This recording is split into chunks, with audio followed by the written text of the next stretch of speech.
बीमा कंपनियों के संबंध में क्वेश्चन नंबर 1, 5 और 6 का पीडीएफ फाइल मैंने आप लोगों को भेजा है।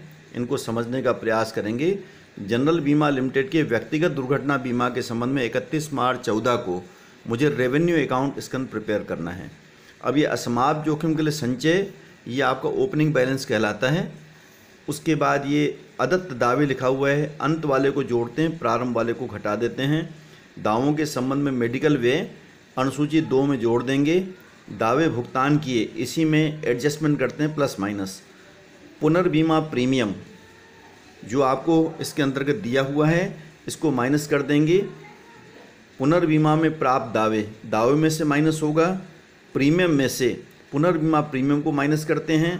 प्रत्यक्ष व्यवसाय पर कमीशन में मैंने बताया स्वीकृत पुनर्बीमा पर कमीशन, इसको हम ऐड कर देंगे। अर्पित पुनर्बीमा पर कमीशन को माइनस करते हैं। प्रबंध व्यय शेड्यूल 4 में आता है। ब्याज और लाभांश ये आपका रेवेन्यू अकाउंट में नोट करेंगे। दावों के संबंध में कानूनी व्यय ये दावे के अंतर्गत आ जाएगा, जैसे मेडिकल व्यय वैसे ही कानूनी व्यय। विनियोगों की बिक्री पर लाभ रेवेन्यू अकाउंट में लिखते हैं। अतिरिक्त संचय ये आपका ओपनिंग बैलेंस है। आगे लिखा है असमाप्त जोखिम के लिए शुद्ध प्रीमियम का 50% संचय करिए और अतिरिक्त संचय प्रारंभिक शेष के अतिरिक्त 10% अतिरिक्त संचय हमको इसके अंदर प्रिपेयर करना है। अब इसको कैसे प्रिपेयर करेंगे आप समझ लें। ये अनुसूची 1 अर्जित प्रीमियम देखेंगे। इसमें आपका प्रीमियम दिया हुआ है 1,80,000। इसमें पुनर्बीमा प्रीमियम को माइनस करके शुद्ध प्रीमियम 1,75,500 कर लेंगे। अब 1,75,500 का 50% असमाप्त जोखिम के लिए संचय करना है मुझे, और पुराने संचय का जो अतिरिक्त संचय है उसमें 10% जोड़कर एडिशनल रिजर्व बनाना है। तो यहाँ देंगे प्रारंभिक शेष 80,000, इसमें 1,75,500 का 50% निकाल दिया हमने 87,750। ये अंतिम शेष ज़्यादा है, प्रारंभिक कम है, तो 7,750 को माइनस कर दिए डिफरेंस को। अतिरिक्त संचय उसी प्रकार ओपनिंग बैलेंस 60,000 दिया हुआ है। इसमें 60,000 में शुद्ध प्रीमियम का 10% हमको जोड़ना है, तो ये बन गया आपका 77,550। यहाँ भी क्लोजिंग ज़्यादा है, ये कम है, तो 17,550 रुपये इसमें से माइनस कर देंगे। ये आपका अर्जित प्रीमियम अर्न निकल आएगी, जिसको रेवेन्यू अकाउंट के अंदर आगे चल के हम नोट करेंगे। उसी प्रकार देखेंगे दावे के संबंध में, तो दावे भुगतान किए प्रत्यक्ष व्यवसाय पर, ये आपका प्रश्न में देखेंगे 70,000 दिया हुआ है। इसमें से पुनर्बीमा में प्राप्त दावे री इंश्योरेंस रिकवरी ये 1,500 रुपये माइनस कर दिए। उसके बाद ये अदत्त दावे वर्ष के अंत में इसको प्लस कर देंगे। अदत्त दावे वर्ष के प्रारंभ में 1/4/13 को इसको माइनस कर देंगे, तो ये आपका 13,500 हो गया। इसमें दावों के संबंध में 2 खर्चे दिए हुए मेडिकल एक्सपेंस और लीगल एक्सपेंस, ये दोनों को इसके अंदर प्लस कर देंगे, तो 76,000 रुपये इसका टोटल हो जाएगा। इसी प्रकार आपका ये अनुसूची 3 प्रत्यक्ष व्यवसाय पर कमीशन मुझे जितना मिला ऐड करेंगे। स्वीकृत अर्पित पुनर्बीमा कमीशन को माइनस करेंगे। स्वीकृत पुनर्बीमा पर जो प्रीमियम कमीशन मिला इसको ऐड कर देंगे, तो ये आपका कमीशन निकल आएगा। प्रबंध व्यय चूँकि एक ही आइटम दिया हुआ है, इसका सूची मैंने यहाँ पर नहीं बनाया है, आप चाहें तो अलग से बना सकते हैं। अब ये रेवेन्यू अकाउंट में अर्जित प्रीमियम ये आपका 1,50,200 था, इस फिगर को पहले यहाँ पर नोट कर लिए। उसके बाद विनियोगों की बिक्री पर लाभ ये प्रश्न में दिया हुआ है 1,750 रुपये। उसके बाद ब्याज और लाभांश कर घटाकर आपका जो दिया हुआ है 8,000, ये तीनों का सब टोटल हो जाएगा 1,59,950।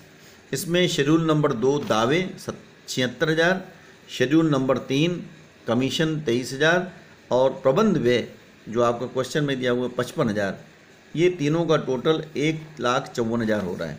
इसको इसमें से ए माइनस बी, ए में से बी को घटा दिए, तो ये 5,950 रुपये ये आपका संचालन से लाभ निकल जाएगा व्यक्तिगत दुर्घटना बीमा कंपनी के संदर्भ में। इसी प्रकार से क्वेश्चन नंबर 5 पेज नंबर 956 आप लोग देखेंगे। ये प्रीमियम का शेड्यूल, इसमें प्रीमियम प्राप्त किया, ये आपका दिया हुआ है 12 लाख रुपए। अब इसमें एक नया शब्द है प्रीमियम को घटाने वाला बोनस, इसको हम प्रीमियम में जोड़ देते हैं और अनुसूची 2 दावे के अंतर्गत इसको दावों में ऐड कर देते हैं। 2 जगह इसकी एंट्री होगी, यानी इससे प्रीमियम को घटाने वाला बोनस, प्रीमियम में हमने बोनस दे दिया, तो इसको 12,000 रुपये को जोड़ देंगे। उसके बाद पुनर्बीमा प्रीमियम इसमें से घटाकर हमने शुद्ध प्रीमियम निकाल दिया।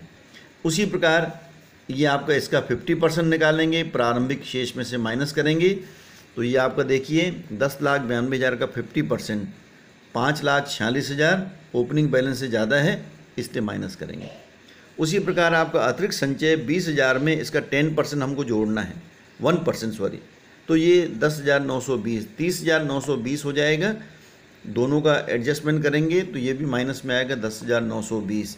ये आपका अर्जित प्रीमियम हो गया 9,35,080 रुपये। दावों के संबंध में जो दावे भुगतान किए, इसमें अदत्त दावे जो वर्ष के प्रारंभ का घटा देंगे।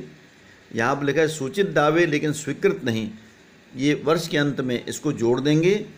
फिर आपका सूचित और स्वीकृत दावे लेकिन चुकता नहीं, पेमेंट नहीं हुआ, इसको भी ऐड कर देंगे।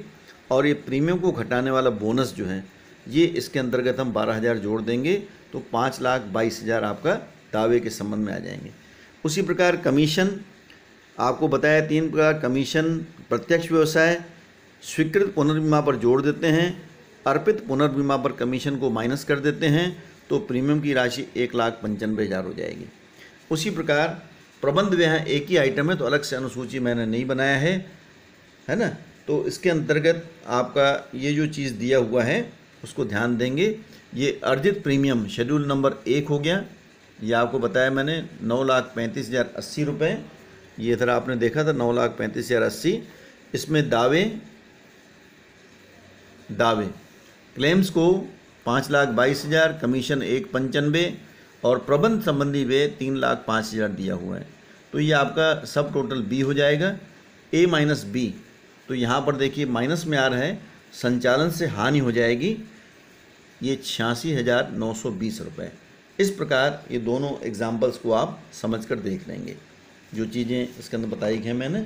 उसी प्रकार आपका 6 नंबर एग्जाम्पल, 6 नंबर क्वेश्चन भी मैंने आपको उसको बना दिया है, उसको आप समझ कर देख लेंगे। PDF फाइल में मैंने भेज दिया है, और जो भी चीज़ क्लियर ना हो मुझे सूचित करेंगे। Thank you.